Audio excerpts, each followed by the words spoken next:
ગીર સોમનાથના વેરાવળમાં સોસાયટીમાં આગ. વેરાવળમાં અલીબાબા સોસાયટીમાં આગ લાગી છે. રહેણાંક મકાનમાં આગ લાગતા દોડધામ મચી ગઈ. સોલાર પેનલની બેટરીમાં શોર્ટ સર્કિટથી આગનું અનુમાન છે. વેરાવળ ફાયર વિભાગે આગ પર કાબુ મેળવી લીધો છે. સદનસીબે આગની ઘટનામાં કોઈ જાનહાની નથી થઈ. પણ આ દ્રશ્યો તમે સ્ક્રીન ઉપર જોઈ રહ્યા છો. આગ પર કાબુ મેળવવા માટે પ્રયાસ કરવામાં આવી રહ્યા હતા. આખરે આગ પર કાબુ મેળવી લેવામાં આવ્યો છે. શોર્ટ સર્કિટને કારણે આગ લાગી હોવાનું પ્રાથમિક અનુમાન છે. વધુ વિગતો સાથે સંવાદદાતા અર્જુન ફોન લાઈન ઉપર જોડાયા છે. અર્જુન, આગ કાબુમાં આવી ગઈ છે, અત્યારે શું અપડેટ?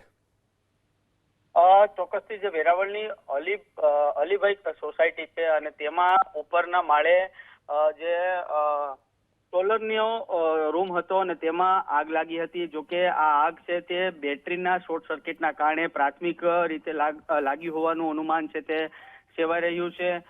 સ્થાનિકોએ તાત્કાલિક વેરાવળ ફાયર વિભાગને જાણ કરી હતી અને ફાયર વિભાગ છે તે ઘટના સ્થળ પર પહોંચ્યું હતું અને આગ પર કાબુ મેળવ્યો હતો. જોકે આગના બનાવની અંદર કોઈ જાનહાનિના સમાચાર હાલ સુધી સામે આવ્યા નથી. જી આભાર અર્જુન વિગતો આપવા માટે.